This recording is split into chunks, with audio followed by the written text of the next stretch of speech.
Welcome to... Please start it like that. Welcome to Just Break Up. Welcome to Just Break Up. Are you ready to rumble? Welcome to Just Break Up.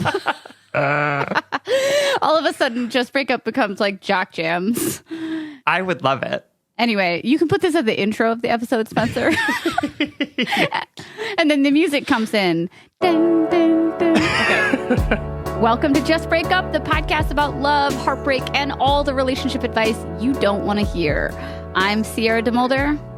And my name is Sam Blackwell. This week, we're going to tackle topics like staying friends with your ex's family. That was good, right? That was so good. How to stay broken up and trying to keep it casual. Keep it casual, groovy, cool. I'm a cool chick. But before we begin, we just want to give you our Surgeon General's warning, which is that we aren't licensed to do this. No, we are not professionals. We are not trained in this. We are not qualified in any way to give you our just straight up opinions on your life. So, except that we've had like a number of bad relationships, and so therefore we are imminently qualified to talk about it. Like been there, done there. Thank you. Been there, done there. Done there. Let's just tack that onto the list of common sayings that I don't know how to say. Anyway, thank you for trusting us with your letters, but please take our advice as you see fit. We are just mere mortals, constantly making mistakes, and we only want to offer you our humble musings, so hopefully shed some understanding and maybe some laughs on the incredibly rewarding but mostly confusing experience that is love. All right, Sam, welcome to this episode. Thank you for welcoming me to this episode. Just for once, I want you to welcome me to the episode. No, you're the bossy one. We've established that. Yes, we have. You're not bossy. Okay. You take charge, which I appreciate. Thank you. What is our check-in topic for today? Our check-in topic is inspired by a letter from Hello Sunshine. Before you read the letter, I want to note that on top of it, Sam wrote, "Love this one," which makes me question your personal association with this letter, and I can't wait to hear it. So go ahead, give us a read. Yes. Okay. So I love this one because I think it's just a fun question to answer. I thought it was like a scandalous. No, it's from Hello Sunshine, who's writing from somewhere in the world, and basically, I'm just going to read what they wrote because it's like a sentence. Hi, Sam and Sierra. I'd love you guys to the moon and back. This is a simple check-in type of question. What is the etiquette for visiting an ex's city? I'm traveling to my ex's city in a couple months, and I am unsure if I should message him and let him know I will be in the area. We had a very messy breakup and haven't talked in over a year. It would feel weird being in his city and not letting him know I'm there. Or should I just leave the past in the past? I'm not looking to rekindle our relationship or anything. Okay, so cute letter, cute question. How do we feel about visiting exes' cities, and what is the etiquette around it? Before we actually muse about it, I want to say straight to Hello Sunshine, just don't contact him. They're not going to find. I'm always like, oh my God, what if they saw me? Like the chances of them seeing you, it's like so minuscule, but the chances of them seeing you if you tell them they're in your city, it's like 1,000% more. And even if you ran into that person and they were like, oh my God, you're here. Like, who cares? You broke up. Like, you don't owe them anything. And what a cool badass you look like if you run into each other. And then you can genuinely say, oh, I was like thinking about reaching out to you, but I needed to do work first. Or not. You can be like, hey. Yeah, crazy. I'm in your city. I'm not trying to be cruel about this with my evil laugh back there. But you said it would feel weird being in a city and not letting him know. Here's my biggest point. Yeah, it is going to feel weird, period. But sometimes we want to alleviate weirdness or awkwardness or discomfort by going back to what caused that discomfort, because we're like, oh man, maybe this will just feel better than walking around a space that I used to share with someone. But that's not a real comfort. That's a faux comfort. that is just going to alleviate the discomfort slightly, but also open the door to potential bigger discomforts like, hey, want to hash out our relationship? Or what happens if he flirts with you? Or yeah, like you're just going to have sex again. Really, that's what's going to happen. What happens if he ignores you? So, yeah, I say don't contact him. However, I'm like the number one tool bag for doing that.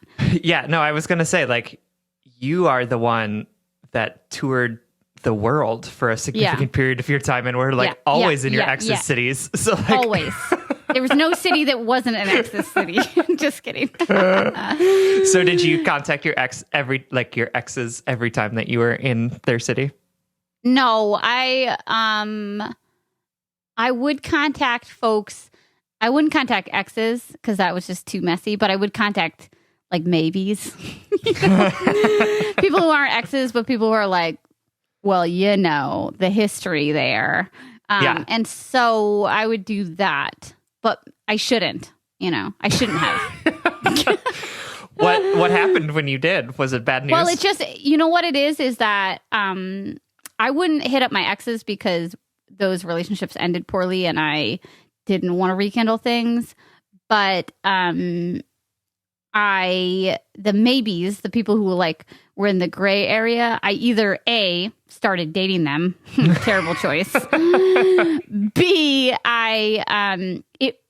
it kept us in the gray area for years when it should have just been black and white. You know what I mean? Mm-hmm. I kept the door open instead of just shutting it. I guess that's legit. Yeah, and so Hello Sunshine, or to anyone out there who's like, what's the etiquette of visiting my ex's thing? Unless that door is so wholly closed and it's like a healthy closed, meaning like you can't even, like the flowers have grown over it, like you can't even tell that there's like a secret garden of past trauma behind that door. Yeah. Unless that door is so closed and so healthy, you don't have to revisit it. It doesn't make you cruel or cold. And you can, I promise you all that you can sit in the discomfort of not contacting that person or visiting the coffee shop that you went to together. It's going to be weird, but there's a lot of weird things in the world. There's lots of discomfort in our human experience, and we're all capable of experiencing it, Mm-hmm. And it doesn't make you a cold bitch. Like I know particularly a lot of women I know feel like they have to be a good ex or else they're a bitch, or else they're like the cold, non-nurturing, barren woman, as though that has any merit on who we are as people. So, no, that's legit. I don't think I would ever contact an ex if I went to their city. I mean, I don't go to cities anymore because like I'm not allowed to like leave my home, but like my home. I said that. Yeah. I love watching Lifetime movies. This is like a fun thing about me. And I always love, like, a lot of Lifetime movies are filmed in Canada, and you can always tell because of the way that they say Canada's house. Accent. Yeah. You're always like, hear it. House. I don't hear the difference. House. There's like house. But you're always just like, oh, this is like supposed to take place in like Los Angeles or like Seattle, and then they say house, and you're like, oh no, this was filmed in Toronto. That's funny. Okay, but I don't mean to be like so anti-visiting your exes in your new city. I just you can, right? Like, I think if the impulse is like, oh, I want to see this person, or like it would be fun to see this person, great. If the impulse is, I feel like I need to contact them because it would be weird if I didn't, is not a good one. Yeah. Right? Like, what are your motivations behind it? If this ex is a friend of yours that you would love to spend time with, sure, go for it. But there's no chance of you guys like crossing over into the, or if there is and you're comfortable with it, right? Like I want you to be making informed decisions about what you're doing, and feeling like you have to do something because it's going to be weird is not like an informed decision. Yeah. That's just messy. That's not going to we shouldn't do anything because we think it's going to be weird if we don't do it. Like, I want to talk about like the etiquette too. Like, so what is this? What should you do when going to an ex's city? But before we end on that, I want to say too that when I was younger, I wanted to have those stragglers. I wanted to have all those open doors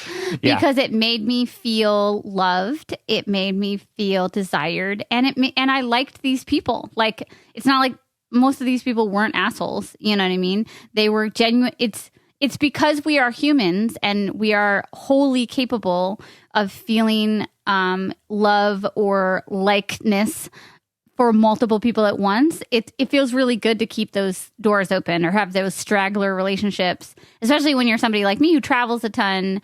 I could meet tons of people, and it's like our hearts have a huge capacity to be to like other people. But as I got old, the reason why I'm sharing this is that as I've gotten older and now I've decided to marry someone, right? Decided to like be like, nope, all of those doors are closed.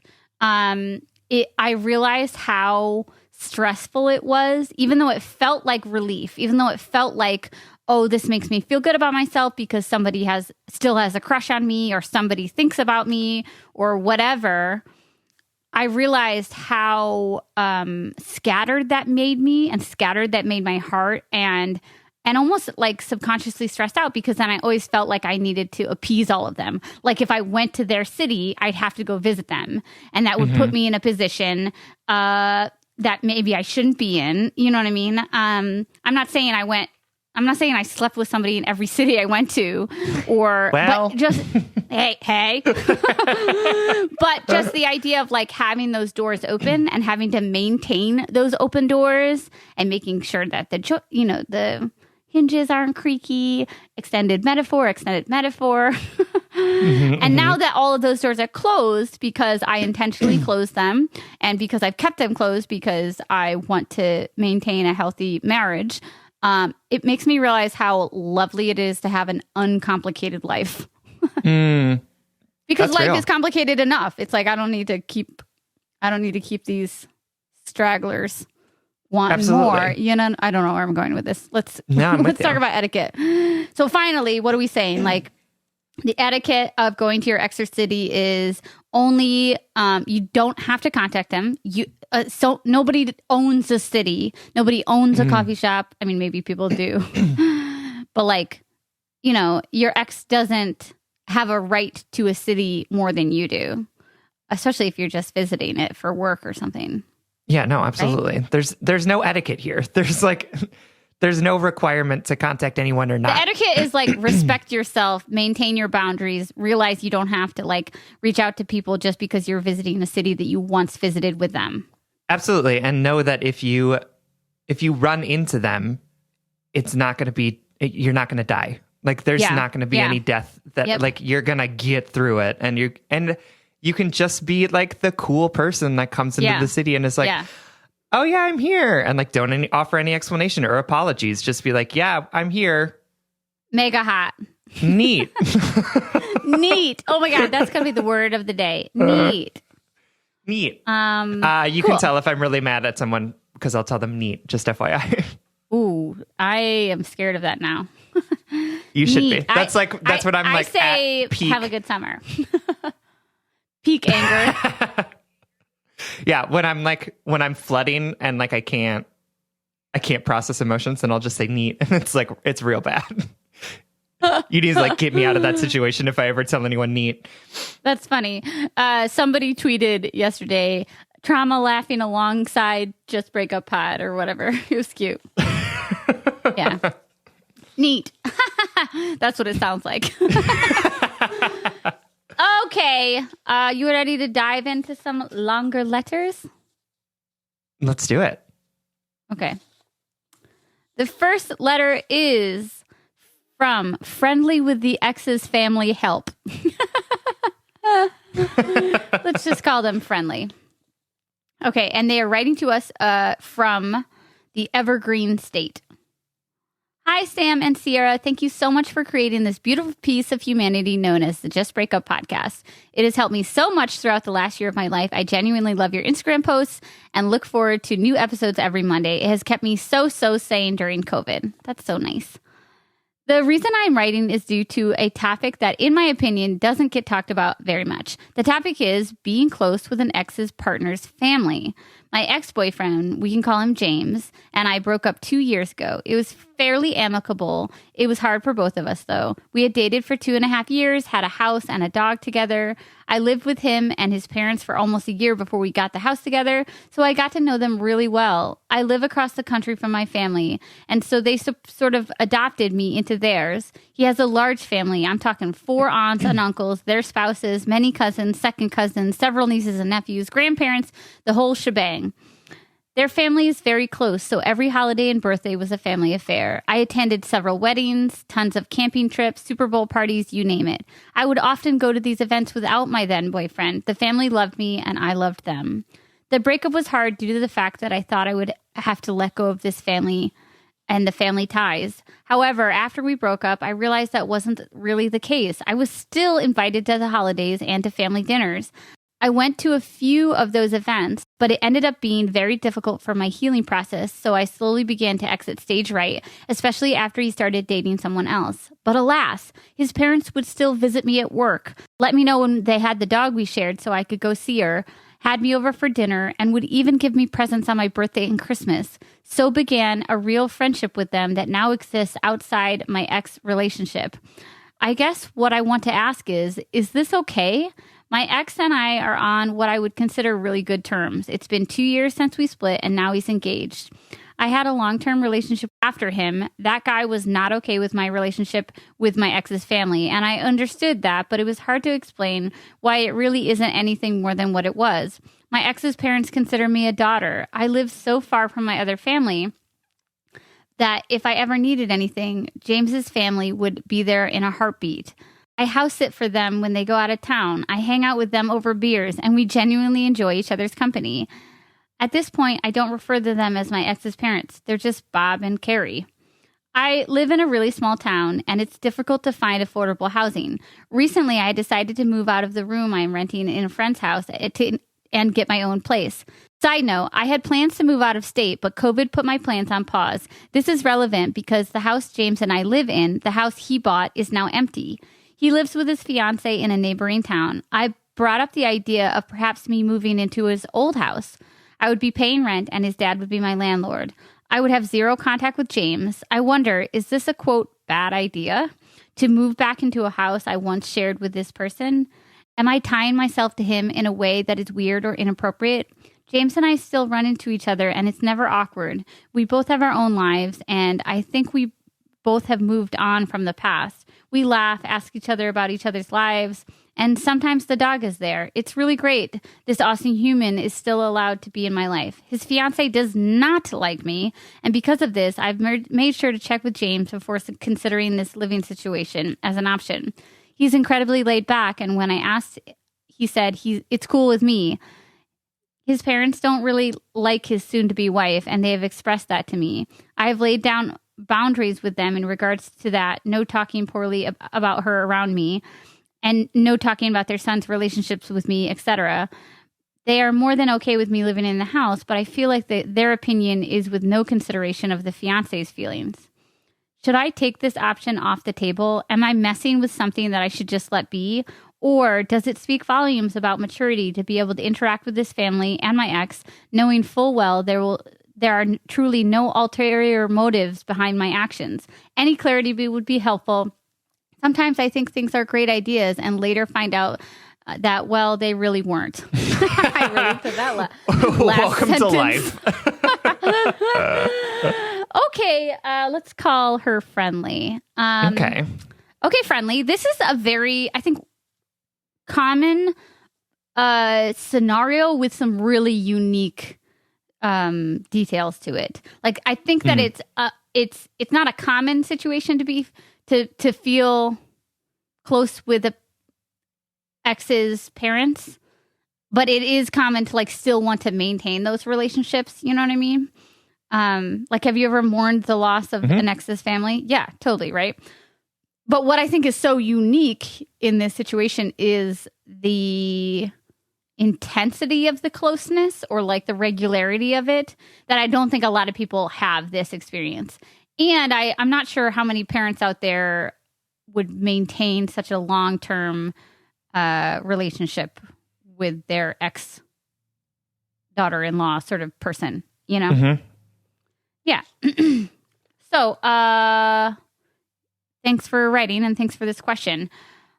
What are your initial feelings, Sam? My initial feelings, Friendly, are that you might be overthinking this and that you should just like trust the fact that this family that you loves you and that they want you to be in their life and that your ex is telling you the truth when he says that he's fine with it.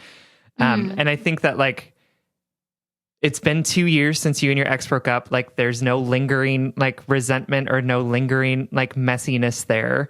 And I think that people form relationships with people in really weird ways that like in the immediacy after a breakup might seem like really messy and weird. But then like 10 years down the road, it's like you forget how you even like came into each other's lives. You're just like always there for each other.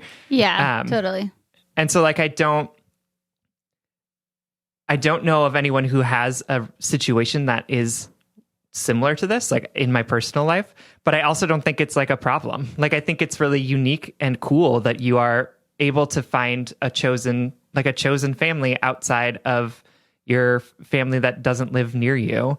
And that you have these people in your life that are super supportive of you and want to like give you presents and invite you to family dinners. Yeah. And like, I think that that's lovely. And I think sometimes we just overthink why we have good things in our lives. We're like, well, this is really great. And so, but I know that I don't deserve it. And therefore I'm going to question every aspect of it when we should just be like, wow, I'm really grateful for the fact that I have these awesome people in my life.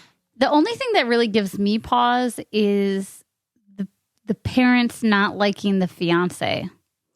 Yeah, I want them to write me a letter so that I can talk to them about that for sure. Because it feels like that is the boundary that is being overstepped, not the fact that you guys have nurtured and grown and maintained what seems to be a pretty healthy, independent relationship, independent of the past relationship, you know? Right. Yep. Independent of the breakup. So I'm with Sam in that it sounds like that grew pretty organically or was maintained and nurtured pretty organically. But that's the only thing that gives me pause is because my initial reaction was like, these parents might be trying to like hold on to something that they feel like they lost. Not that they don't genuinely love you, but like if, you know, for example, if Sam were to break up with somebody who I really liked, I might, you know, tell them that I really like them and that we can always be friends, but I would distance myself from them.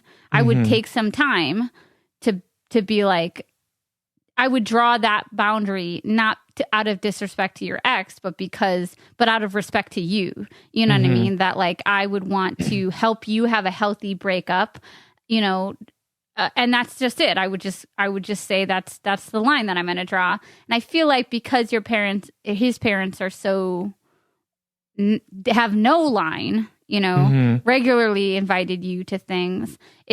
It just gives me a little bit of pause there, especially since I don't like the fiance. But as we always say, like you can't enforce other people's boundaries for them. Yeah, I don't even know what to do with that. Maybe like keep doing what you said you're doing, like maintaining that boundary about not talking about the relationship to you. Yeah, I mean, I think that is key. Like, it is weird that they're talking to you about the ex's fiance for sure, but you've established that boundary, right? Like, and that's all that you can do in this situation. And I think like it's not up to you to like mend their relationship with your ex's fiance, right? Like that's not, you can't do that for them. And I also like want to recognize that like you live in a small town too, right? Like there are limited relationship options available for you. And I also just think housing like options. Absolutely. And I think, and I agree with Sierra that like in a situation where a friend broke up with someone, like I would distance myself from the person that they broke up with. But I also think it's really lovely that that this family was like, you are still important to us. Like we still really like you. We still consider you a member of the family. And like, I think that is like a good quality to have too, right? Like, I don't know their relationship with their son, your ex. Like, I don't know how fraught that was for him, but I also do think, like, I don't want us to look at this kindness and this like openness and be like, there's something wrong with it, right? There's something that's off about it. Because like, yeah, we already do enough to deny ourselves connections with other people. So like, why are we questioning like things that feel good and things that are positive, right? Like, but I'm so glad you're saying that, because I would have never guessed in 1,000 years this would be your angle. And I'm glad, because you're right. We're like, openness is an action, like it's a practice, right? Mm-hmm. But on the other hand, like 5 seconds ago, we were like, don't call your ex. Don't, keep things closed, right? And I know this is a different situation, and I do agree with you about the abundance of kindness that they're offering. But if you were like, I'm still heavily involved in his family or something like that, I think our instinct would be to be like, is this okay? Is this healthy? Is this safe? I don't know. I don't feel conflicted about it. I just feel like this is one of those strange human situations that maybe Friendly's overthinking is probably just like more like criticizing our human brains more than anything. Yeah. That we do question things, that we have this built-in understanding that like once you break up, the family's off limits. But maybe that is, like she writes, this is a mature manifestation of moving on. Mm-hmm. Yeah, I think, like the reason that we say don't talk to your ex or like don't text your ex is because the door like mentally and emotionally isn't closed, right? But like if the door mentally and emotionally is closed with this ex, like there's no, like you're not pining to get him back, right? Like you don't hate his fiance and are like trying to break them up, right? Like then the door can still, like the door to other things can be open. If you are like fine emotionally and mentally, you can text your ex, you can be friends with your ex, right? The reason we talk about that is because so often we are trying to be friends with our ex as like a pittance for like not being in a relationship with them, like a consolation prize for not being in a relationship, or because we think that we should, because society tells us that we have to be nice to our exes, right? But if you're feeling like this relationship with my ex is over, he's enfianced, right? Like I don't need to get with him. And how great is it that I have this like second family that I get to hang out with all the time and use in a way that I can't use my family, to like help me out when I need help and to go to parties with and spend Christmas with, right? Like, great. That's fantastic. Like, nothing in your letter is giving me pause to say, well, I think that really what you want is your relationship back, right? Like, it seems like, no, I you're never just felt that way. Mm-hmm. No, it just feels like you're enjoying the fact that you have this second family now, and you're questioning it because people like Sierra and I are always telling you not to text your ex. Yeah, right? we're dicks. But I think this is like one of the, like, this is like the exception that proves the rule of like, yeah, you can be friends with your ex if you and your ex are like ready to be friends, right? Like, yeah, totally. You can maintain a second family with your ex's family if you and your ex are like ready to do that. But often what we're actually talking about is the fact that like getting back or being friends with your ex is not a manifestation of what you want or what's healthy for you. It's like wanting something different. It's a manifestation of people pleasing or whatever. To your point, you said nothing in this letter makes me feel like you want your relationship back. But I would say something in this letter makes me feel like someone wants your relationship back, like the parents. Yeah, that's on them. Yeah. So I guess let's close by saying, let's talking about that though, because I do want to remind you, Friendly, that it's not, at this point you've been broken up for 2 years. This relationship, your ex's new relationship it has moved on. And it's not on you to make their relationship more functional or healthy, right? Like you can't just disappear into the ether. You can be really respectful about their boundaries, which it sounds like you are. But I just want to remind you that like it's not on you to prove to the fiance that you don't want a relationship that you're not in for 2 years, you know? Like that's a level of comfortability and trust that she has to grow. And don't get me wrong, do I think I would be a little uncomfortable with that? 100%. Yes, 100%. But that's something I would have to work through. For example, my wife is really, really good friends with one of her exes, an ex of like 10 years ago or whatever. But there's something in me that I had to be like, okay, well, what do I want? Her to lose one of her closest friendships, or do I want to fucking deal? and not only deal, but see where she's putting her energy. Like she's choosing me, right? She's choosing me romantically, whereas she's choosing this other person in a friend way, right? And so it's just not on you, friendly, to strengthen that relationship. But it just be mindful of what the parents want from you. Like when wedding planning comes around, you have to make it really clear that like you're happy for them or you're neutral for them and that you don't want to be a part of it. Like that's where those boundaries get a little, you know. For sure. Yeah. I think that it is important to maintain those boundaries that you're already setting up, right? About like not talking about the fiance. And also, yeah, like Sierra said, like, don't be super involved in the wedding. That's probably not a good idea. Yeah. Because the mom is going to like try to pull like a Friends reversal thing. So, you know. But I do think, like Sierra said, right? Like right now, 2 years is like still kind of fresh in terms of the breakup. But I think in like 10 years, you're not going to question this anymore. It's just going to be like, nope, these are the relationships that we have. And it might have been a little weird when it started, but like we've all become used to it at this point. Yeah. In like a good way, in a way of like, yes, you can still maintain family. And like, if you want to slip one of our Just Break Up cards to your ex's fiance and have her write us a letter, I would love to talk to her about how she can like handle the fact that your ex's family is so obsessed with you. Maybe that's where the discomfort is coming from, where Friendly's probably like, it's not weird for me, but this could be totally weird for literally everyone else. you know, or like people looking in, you know, like Sam and I said, like, I think people might like raise an eyebrow to this, or it's uncomfortable for the ex or for the fiance. I think that's maybe where you're getting this pause is you're like, well, am I doing something wrong because other people might be uncomfortable? Right. And this is one of those situations where you're not.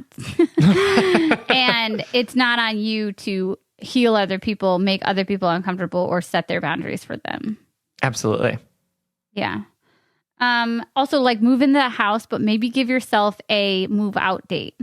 Like set a goal. That's what I've learned over the years that, like, if I'm entering a situation in which I don't love it, but I'm making it do, or like it's, you know, this seems like a situation that might be great for the long term, but also it seems like a situation that you might want to put an expiration date on. If you set a goal in your head, at least you have that date in your mind where you want to start looking at other options, or you want to try to move again out of state or whatever that is. So just give yourself an expiration date. And if you surpass that expiration date and you're still happy, great, stay there. But that would be my one piece of advice about moving into that house. Yeah, that's a great piece of advice. And paint it, because it'll make it feel new and fresh and yours. And, you know, you'll have some ownership over it outside of the fact that it's like filled with the ghosts of your relationship past, which it isn't. I'm just making a joke. Okay, let's go. Let's move on. Okay. Thank you so much for writing, Friendly. TLDR. Yeah, thank you so much. Just like, don't overthink it, and maintain those boundaries. We love you. That's like advice for everyone right now. Just don't overthink it and maintain your boundaries, y'all. Yeah, there you go. Today's episode is brought to you by some of our amazing patrons. Thank you to David Fullington from Estes Park, Colorado. Thank you so much to Shannon Post from Greensboro, North Carolina. And thank you to Bella Stewart from Tampa, Florida. If you would like to get a shout out on a future episode of this podcast, you can support us on Patreon. For $5 a month, you get an extra bonus weekly episode every Wednesday. Well, almost every Wednesday. Yeah, sometimes like Thursdays. Sometimes Thursdays. Rarely on a Friday. But then for another $5 a month, for $10 a month, you get a shout out on this podcast, plus the extra bonus episode, and it helps us, keep the lights on, keep going with this podcast, pay each other, pay Spencer. And then if you want to be like our super soulmate best friend, you can support us for $25 a month, and you get a package delivered to you with a Just Break Up pint glass, Just Break Up sticker, Just Break Up pin, a thank you card from us, and you get all the other aforementioned goodies like the bonus episode and the shout outs. So if you want to keep this podcast going and to support us monetarily for all the emotional and physical labor we do to keep this podcast on air, you can support us at patreon.com/justbreakuppod. All right. Our next letter comes from Lainey R., who is writing from The Void. Lainey writes, "Hi, loves. Like everyone else, let me tell you how much you have both helped me. I look forward to this and Patreon episodes every week, and I feel like I have learned so much. Anyway, I'm a 25-year-old bi woman, and I had been dating a 31-year-old man, him, for a year and a half. Let's call him Jay. We had a lot of fun together, and we had our fair share of arguments, and I think we both felt there were some major incompatibilities. I might want kids, he doesn't. Family is super important to me, not as much important to him, etc., etc. I eventually broke up with him, but it was very amicable, and after a few weeks of not talking, we hung out so I could return some stuff, and we could check in. We worked together, so we both agreed that it would be nice to be both friends and keep everything professional between us. But here's where it gets tricky. I spent those couple weeks being convinced that the breakup was the right choice and that Jay and I were much better off as friends, but as soon as I saw him, it felt like my heart was ripped open again. I don't think I realized how much I missed our easy conversation until that moment, and all the sadness that seemed so manageable before now seems overwhelming. When we talked, we both admitted that we still loved each other, but agreed that after staying broken up was for the best. In our conversation, I told him how much I missed him, and he said that he was worried that no one would ever love him again. Sam and Sierra, that broke my heart all over again. I love him and want him to know how truly lovable he is, and I don't want our breakup to be a commentary about his worth. It's really just more about compatibility. Hugging him was the best I'd felt in weeks. I have some other tough stuff going on right now, and I wanted to stay with him all day, even though I know I couldn't. Clearly, even though I logically know one thing, my poor heart feels entirely differently. Can two people ever get over incompatibilities like this? Can you love someone so dearly and actually be their friend and not spend the whole time together mourning the past? Should I hold out any hope for another shot? Thanks so much for reading this. Even just whispering my sadness into the podcast sphere makes me feel not so alone." Much love, Lainey. Oh, Lainey, thank you so much for writing and for supporting us on Patreon. We love that. Yeah. So, Sam. Yeah. Dive in. Don't tell me what to do. I know exactly what you're going to say. No. The hug is a facade. The hug is a facade, Lainey. And I love you dearly. And I'm so sorry that you are going through this breakup, because breakups suck and they are sad. And especially when you still love the person, but you're just like, this person's not working for me. Breakups are the hardest when they're not cut and dry. Breakups are the hardest because when they're like, yes, we shouldn't be together, but I still love you, because we just don't want to hold those conflicting feelings. It's like literally our head says one thing and our poor little confused hearts are like, but this physical touch and oh my God, I need to save this partner from hurting, or damn, being with this person feels a whole hell of a lot better than being alone. Yeah, no, that's real. And Lainey, when you talk about how like you were doing fine and then you saw this person and now it feels like your heartbreak has been reopened, and yes, that's exactly what happened, right? Like you were healing, like you had the sutures Or in processing. and Yep. Mm-hmm. you were doing the things that were painful and uncomfortable in order to get over this person, and like that was working. And then you saw this person again and you like opened the wound again. Yeah. Right? Like, yeah. and I'm not saying that in a way of like, God, Lainey, stop being such an Not idiot. a victim Like, blamey way. That's just no, the in a way thing. of like, yeah. this is what happened, right? It's totally normal for you to feel like your heart has broken again, because like that's exactly what happened. It kind right? of has. Yeah, totally. You saw this person again. You told each other how much you loved each other, right? And then you said, and still we can't be together, right? And like you just broke up again. Like that's just what happened, right? Like, and that's so normal to want to do, right? Like, and I think it's absolutely, sometimes it has to happen, right? Like you work together, like you had to give him your stuff, right? There are this is part of the healing process, right? I'm not trying to say this of like you've set yourself back, because in healing there is no linear path, right? Like these are things that we all have to go through on our way to discovering who we are and becoming different people.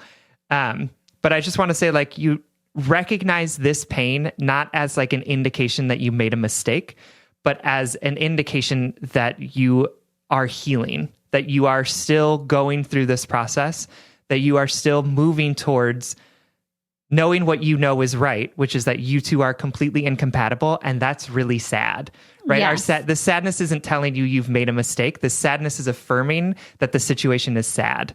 Yes. And that, but that doesn't mean that you need to real. change it, right? Yes. That doesn't mean that you need to go back. It just means that, yeah, this sucks. And Yeah, also so often, it's still the right decision.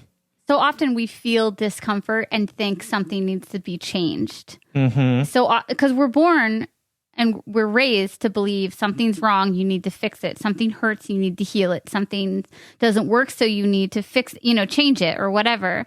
But our discomfort, our sadness can so often be part of the process. Our discomfort can be a teacher. Our sadness can just recognize how much we care about something, or our sadness can be an indication of how much we care about something, right?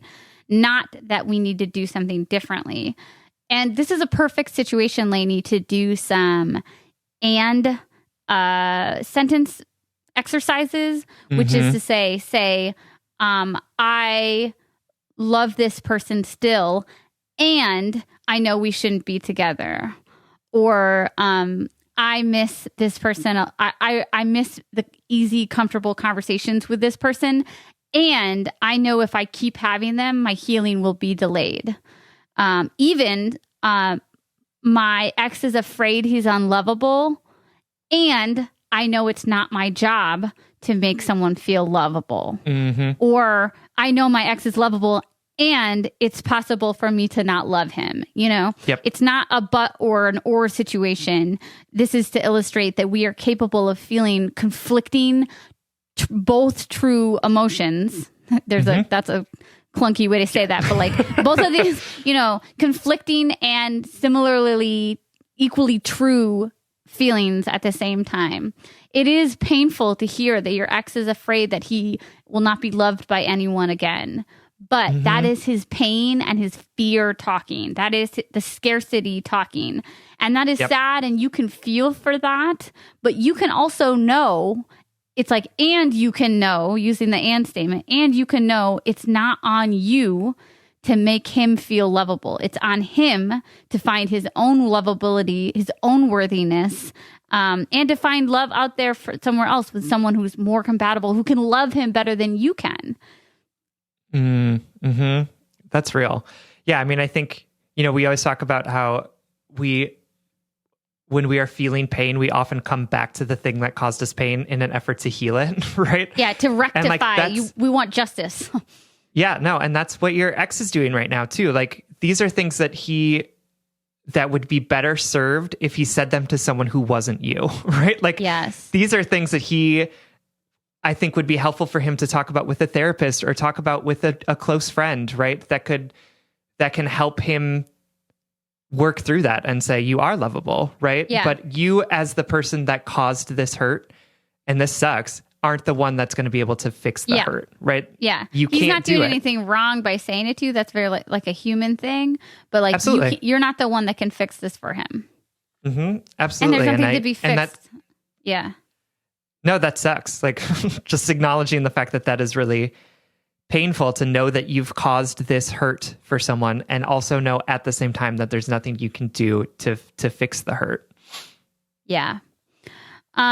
We know that this is a shitty situation, but Sam and I are here to remind you that, you broke up for a reason, and it feels good to look back right now, because to look forward into the unknown, into the solitude, is really intimidating. And it's literally the unknown, right? It's so much more comforting to look back on something that we recognize, even seeing him. It's like, oh, I recognize every pore on your face, every freckle, the way your hair falls, the way you smell, the sound of your voice. We become comfortable with the things that we're very familiar with, and they can seem comforting in these times of great instability and unknowns.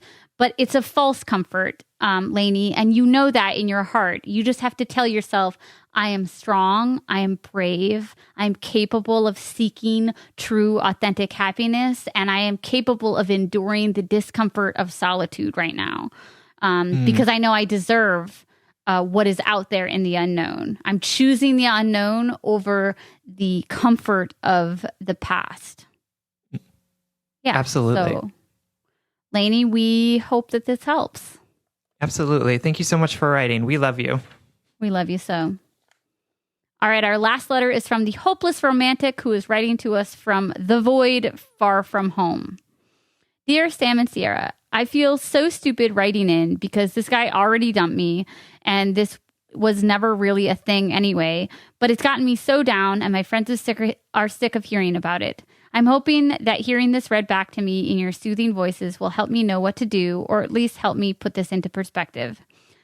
I was dating a guy for a little over 2 months. We met on a dating app, hooked up right away, and started seeing each other every other week. He was super chatty before we first met, always texting and sending me voice notes. But he became more distant after the first date, never texting me except to arrange the next meetup. Our meetups eventually started to drop off from once a week to twice a month, which made me feel like he was alternating me with another girl. He wasn't very nice to me, but I liked him so much. He made me laugh. The sex and post-sex intimacy felt amazing. He was so fascinating to me, but such a closed book that I always wished I could open up. We only ever met in the evening for dinner and drinks, and then back to my place, and we never had deep conversations, although I tried to initiate them. I really wanted to kid myself that we were dating and not just hooking up. I totally checked out all his social media accounts, but he never asked me to connect with him. It felt weird to be lurking on someone I was sleeping with, but not, quote, friends with. I discovered a love song he'd once written for another girl, and it seemed incredible to me that this emotionally unavailable guy could feel that deeply for a girl. I kept hoping one day he would feel that way for me, but it was so hard to imagine. I think he kept me at a distance in a large part because he was only in the country temporarily. I'm living in his home country, but he's actually studying abroad and only back here until the corona situation improves enough for him to go back. He hardly ever asked me questions about myself and never paid me compliments. Even when I explicitly asked him to compliment me, the best I got was, "You're cute," or "You're sexy." It felt weird to be sleeping with someone who didn't tell me he thought I was beautiful. It was pretty apparent that he was still dating other girls, but I knew I had to play it cool or I would sound crazy if I expected commitment from him, since our, quote, relationship was almost certainly destined to be only temporary. I pretended not to notice when he quickly swiped away girls' names that flashed up on his phone screen. When we had sex, I always let him do it without a condom just so that I had an excuse to check in about whether he was sleeping with anyone else, and he always said he wasn't. I felt like that must mean something. Bro, we are halfway through this letter, and I am already overflowing. Okay. First and last time I ever call you bro, but I had to. I was into it.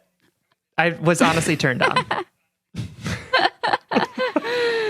About a month into us, quote, dating, I actually decided to give up and phase him out because I was sick of always feeling mistreated. But my being distant made him try even harder than ever. That is always the fucking case. Okay, back to the letter. He became chattier, phoned me a few times, and told me he liked me and was staying in the country longer than he expected. So I gave in and carried on seeing him.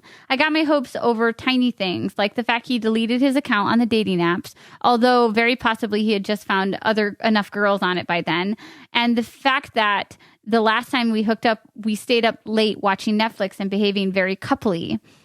Whenever I got too comfortable, he would grow distant again. Everything felt like a game where I had to conceal my emotions in order to win. But I wear my heart on my sleeve and couldn't make a secret of how much I liked him. He started to treat me like my time wasn't important, and I started to feel seriously jerked around. Oftentimes, I felt like he was making fun of me for liking him so much, seeing how far he could push me and how much dignity he could make me relinquish. I'm fucking so triggered by that. Okay, continuing. The last time we met, he canceled the morning of our date and then phoned again in the evening to uncancel. I had already made new plans and was just on my way out to meet some friends, but he insisted he could only see me if I met him that night, so I bailed on my friends to go see him. We had a pretty nice date in the end, but he refused to apologize for jerking me around and even acknowledge that he had in any way inconvenienced me. When our meetups started to get up really far apart and less frequent, even than twice a month, I tried a series of quite embarrassing attempts to get his attention. At one point, I even drunkenly sent him an underwear pic, which he just responded with, haha, okay. I know I'm a pretty girl. I know I can be charming and interesting, but this guy made me feel so talentless and charmless. It was like the ultimate nagging. I always felt like I had to work so hard to just barely meet his standards. Other guys would hit me up and compliment me all the time, but it only mattered what he thought. A few weeks ago, I phoned and asked him outright if he was interested in me for anything more than sex. He told me he was feeling pressured since he didn't like me as much as I liked him, quote, yet. When I asked if he wanted to stop seeing each other, he took an entire, very painful 24 hours to reply, which made me feel like he was seriously considering it. When he did reply, he told me he just wanted to focus on his work. We haven't spoken since. I keep blaming myself. I feel like if I could just been more casual and kept a level head, things might have progressed naturally and he might have actually started to like me more. I was always so on edge with paranoia that he was mistreating me, and I know that bled into the way I behaved around him. I think I must have sounded so crazy to put him on the spot about where's this going just 2 months into our very casual relationship. You can do the maths and figure out that we only met up a handful of times, maybe around 8 or 9 in total. I filled in so much of the time in between with my own dreaming and built up what felt in my head like a burgeoning relationship.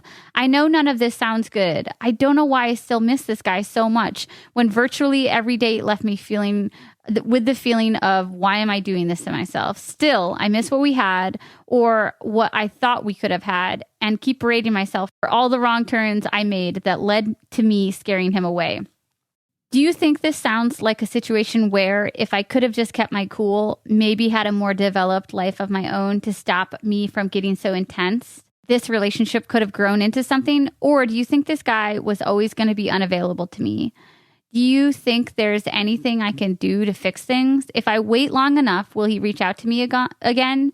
I feel so helpless because I know there's nothing I can say that won't just turn him off more. Since we were never in a relationship and barely even dating, I feel like I've got no grounds to care for him this much. I'm sure he doesn't even think about me anymore. If you think this situation is totally unrectifiable, I'm really hoping that hearing this read back in your voices will at least help me realize how crazy I'm acting. I'm really just waiting for my heart to catch up on my head on this one.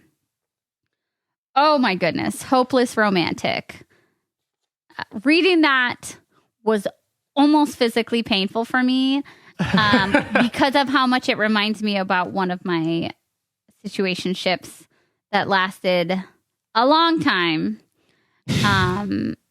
Because in my situationship that I'm thinking of, I constantly felt like this person was so cool, so desirable, and that I felt like I was never cool enough. I was never suave enough. I was always trying to reach his level of coolness or whatever.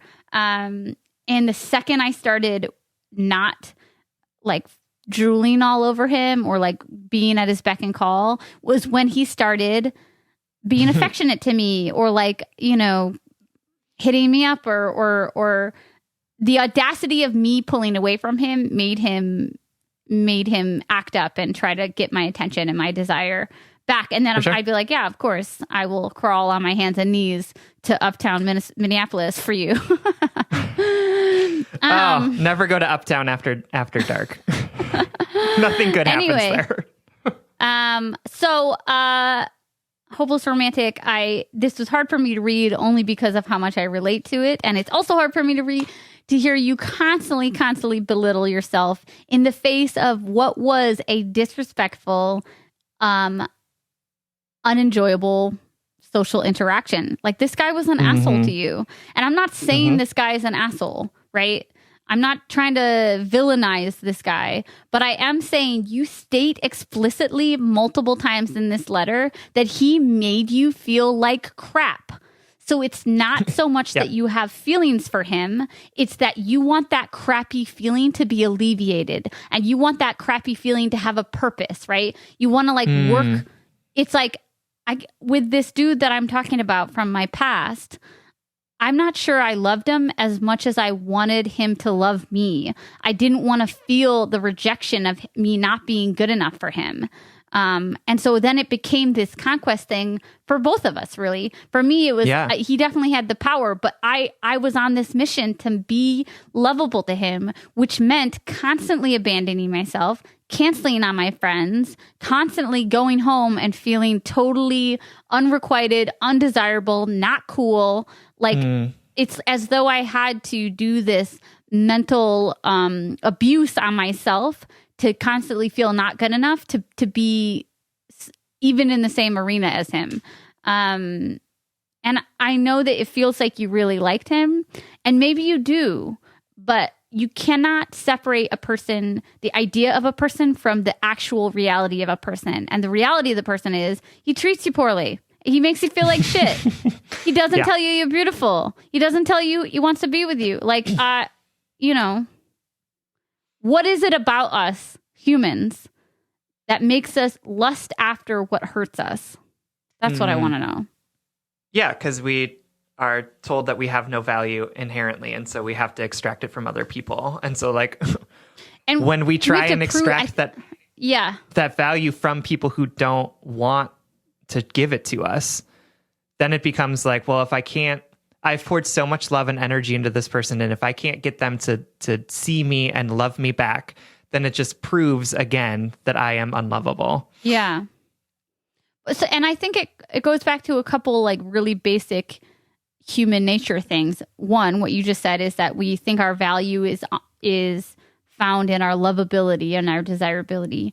Two, we have a hard time dealing with not just rejection, but injustice, social and emotional injustice. It's unjust that this guy is an asshole to you. You know what I mean?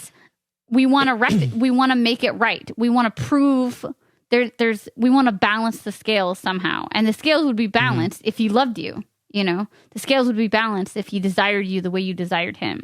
And so instead of being like, this is unsafe for me, this is not good for me, so I'm going to move away, we try to rectify it instead of just walking away. Sure. And then the last thing that it really pulls out for me is that the differing realities that we all move through the world with, and it's really hard for us to accept that not all people are for us. And we're not for all people.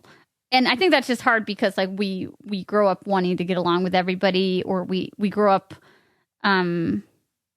thinking that there are universal rules of like attractiveness or desirability or compatibility. Yeah.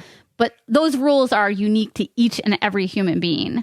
Yeah. So. Yeah. No. Yeah. Hopeless Romantic. This guy's an asshole. Go ahead. No, and I have been reading Attached, which is the book about attachment styles, which I have never read. I've only like read about on the internet. Yeah. So actually like doing the work. And one of the things that I am finding interesting is that I think that we tell the story that people who are avoidant, who have an avoidant attachment style, like don't want love or relationships. Right. And like the reality is that no, people who are avoidant do want love and relationships. They just don't know how to do it in a way that's healthy, right? And so like, yes. So the fact that this person clearly, at least to me, has like an avoidant attachment style. Right. And not an asshole. I shouldn't have said that. Right. No, but I think it would be easier if he were an asshole. Like, I think it would be easier if we could be like, oh, this person clearly doesn't want a relationship. They're just like a dick, right? Like, stop pouring yourself into this person that doesn't want love. But like, it's so much harder because what is happening is that he's like giving you stuff to string you along because he does want relationship. Like, he does want love. He just doesn't like know how to do it in a healthy way. And that is really difficult because it would be easier to say like, oh, which is not me saying like you should go after this guy or like this guy loves you, secretly loves you. He has clearly made it known that like he's not going to give you the time of day. But I think it's important to acknowledge that reality so that when we come up against avoidant attachment styles in the wild, we can recognize them for what they actually are, which is that this guy clearly has an avoidant attachment style, but those things that he's doing to like string you along are like real, right? Like this isn't like you're not making up that he actually is like sending you these signals, right? Like, and so like I see. Feel validated in the fact that like you're not stupid for believing him when he like tried to get you back or when he would suddenly text you and call you all the time, right? Like those things actually happened. Like it wasn't like you were like reading into it. Like he was actually in his own fucked up way, actually like trying to string you along because he wants love and affection. He just doesn't know how to handle it. And so like, and I'm saying this because what I'm getting from your letter is that you are placing the blame for all of this squarely on your shoulders, right? You're saying like, I'm crazy. I misread everything. I went too hard, too fast. And like, the reality is like, no, it's not all on your shoulders. Like the things that happened to you are real. They actually happened. And you can have faith in that. And you can recognize that. And that's the first step to like actually healing from this. Because as long as we continue to tell ourselves that the things that we experienced aren't real or aren't valid, we're never going to get to a point where we can actually heal from them. And I feel, hopeless romantic, that that's what you're doing is you're just like, you are instead of like, yourself. Yeah, you're gaslighting yourself is exactly what I was like trying to say that in a way that wasn't like awful. But that's exactly what is happening right now is that like you have reversed things so much where everything is now your fault that you can't heal from this because everything is your fault, right? Like you can't like acknowledge the ways in which, yeah, he was a dick too. And I can place some blame over there. Right. Totally. I'm glad that you brought that up about dismissive attachment styles, because I think it is really easy to paint dismissive people as assholes and anxiously attached people as crazy. Yep. Right, exactly. And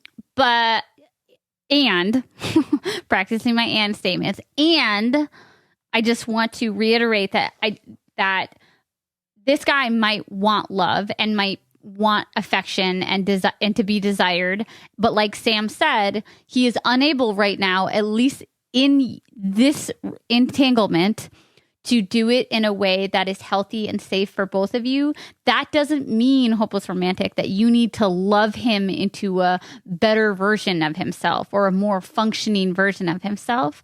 This guy still makes you feel bad. There's no equation that you need to solve to rectify this. What you need to do is start finding worth in yourself outside of someone's desire for you. And that might be hella blunt, but that is what keeps people like you and I, hopeless romantic, crawling back to people who make us feel like garbage, is that we think if we can't get love from these people who treat us like trash, then we are trash, right? If we can't get them to make us feel good, then the bad times, the times in which they make us feel like we think that will be everlasting. The highs and lows of those unhealthy relationships. This guy's on his own journey, right? but separate of everything that has been done, everything that's been said, separate of everything that Sam and I has already said, he told you he just wants to focus on his work, which means he doesn't want to be with you, which Absolutely. is, again, another harsh thing but we can do all of this work to better understand why he doesn't want to be with you. We can do all of this work to unpack that all of the choices you did are not mistakes, that there's no choice that you could have done to make him be like, oh my God, look at this cool, hip, chill, non-committal girl. Right. I want to date her now. That's not a reality. That couldn't have happened. The past cannot be undone, and there's no being cool enough to like be perfect for someone. No. That all of that aside, he made his choice, and you need to focus on that choice more than all of the things that you think that could change that choice. Mm-hmm. That's real. Like there's no way to like be cool enough for an avoidant person, right? Like Totally. like that's just the reality. Like you can't and that helps them stay in the unhealthy avoidant absolutely patterns. Absolutely. And also, like, I think this also comes down to when we talk about like relationships as being seen as adversarial, right? Like, yes. I need to trick this person into loving me. Yes. Which That's is not the other thing I wanted to talk about. Yeah, like that is not what you want, hopeless romantic. That's not romantic at all, right? Like that is actually painfully unromantic. The idea of I have to change who I am in order to get this person to love me. And so that's what I want to push back against, because the story that you're telling yourself is that like I am unlovable and I also failed at trying to make myself lovable, right? Like I failed. I folded myself over and over again to fit this person, and I failed at it. And so instead of looking at the fact that like maybe folding yourself is not actually how you can get a healthy and happy relationship, instead what you're doing is looking at yourself and saying, I should have folded myself more, or I folded myself in the wrong way. Yes. And that's not what we want. Like that's not what the head and heart work is about, right? The head and heart work is about saying, I don't want to be with anyone that makes me fold myself like this. I don't want to be around people who require me to change who I am, or to change how I approach my life or my choices in order to get them to love me. I am worth more than that. I know that even if that person that I have poured all of this time and energy into doesn't love me, that I am still lovable, and that I still, no matter who I am in relationship with, I am still worthy of whatever love is in the universe, right? Mm-hmm. And so that's what I think pains me about your letter is just the fact that you are, instead of saying like, wow, what I've learned from this is that I don't want to be in situations that require me to feel so much pain. Instead saying like, I stabbed myself in the wrong way and now next time I need to stab myself differently to get someone to love me. And let me actually take it a step in a different direction but similarly too. I think about like that you put yourself out there. Like you put yourself out there. You tried to engage in some more serious conversations. You sent the sexy underwear pic, and his response wasn't like, "Oh, cool, you are pursuing me." It was a dismissive, "Haha, okay," which is like the biggest asshole thing in this whole letter to me, is that you fucking respond to a naked picture with "Haha, okay."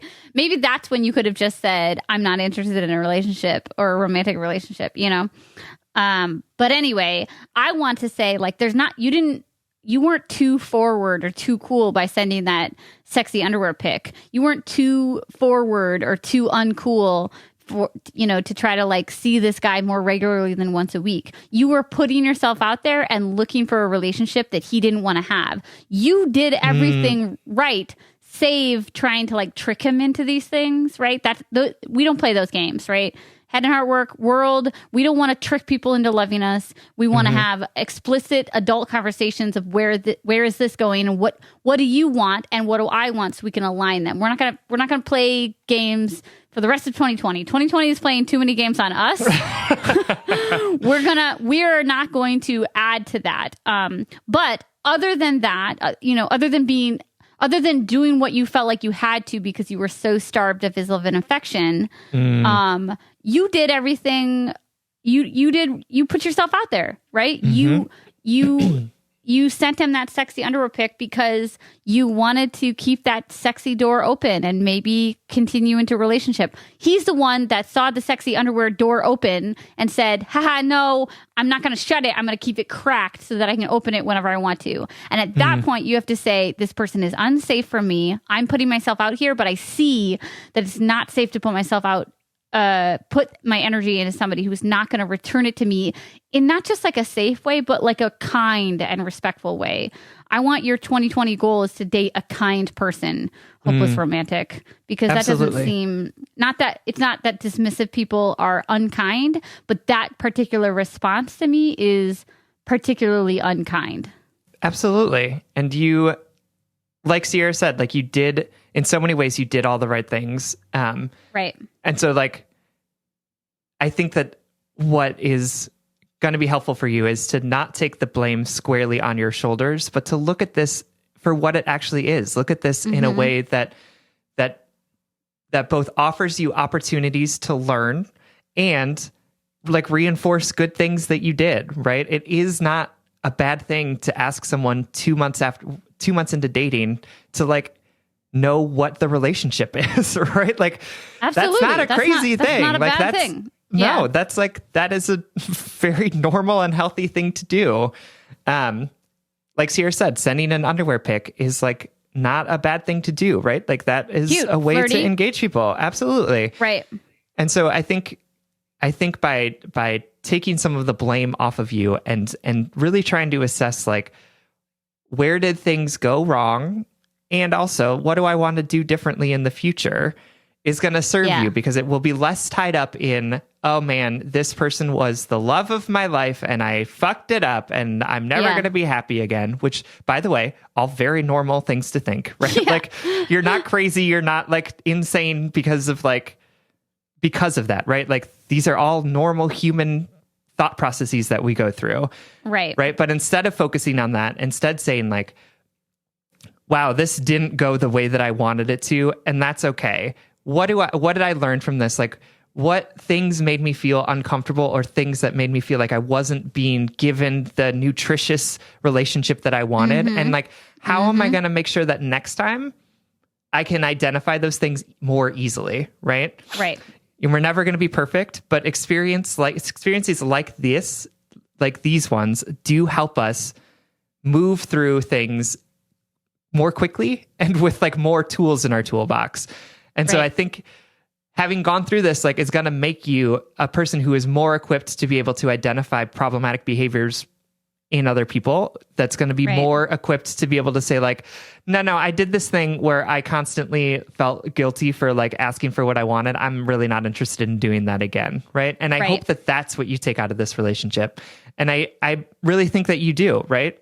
I think you're going through a grieving process. You are in a particular place in it, and there are different places to be in it as well. And I hope that like the things that Sierra and I are talking about you're not using them to like further that blame that you're placing on yourself, but instead use them as a way to like reframe where you're at and begin to think about the relationship in a different way that's going to serve you better. Absolutely. Hopeless Romantic, I am so grateful that you wrote in, and I hope that it does help to hear your letter back to you, and I hope that you feel loved and confident and know that you are desirable and lovable and worthy just as you are, with no one else around you except for the voices of two strangers across the world. Absolutely. Thank you so much for writing. We love you. We love you. All right, folks, that brings us to the blind date segment of our show. Every episode, we want to shout out something we love that we want to set you up with. This episode, we want to send you home with a book called The Color of Law by Richard Rothstein. And, you know, we have thrown out other blind dates around like the criminal justice system and the ways in which the criminal justice system is basically a continuation of slavery.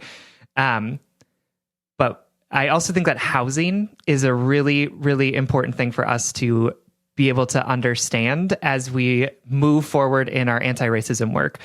Because I firmly believe that education, housing, and the criminal justice system are like the three prongs of the continuation of basically the enslavement of Black Americans. And so this is a really good book. It's kind of dry, just as a warning. But what he does is sort of lay out the ways in which government practices created or reinforced housing segregation in our country.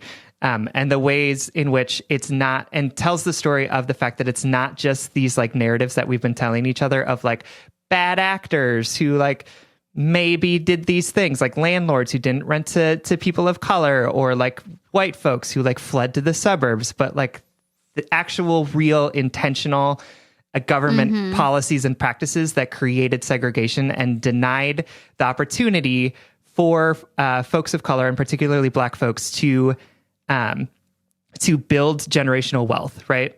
And I think makes a really, really strong case that helped me sort of solidify some of what I was thinking, because, you know, housing is my day job, around the ways in which we need to intentionally dismantle the system that we've created, and create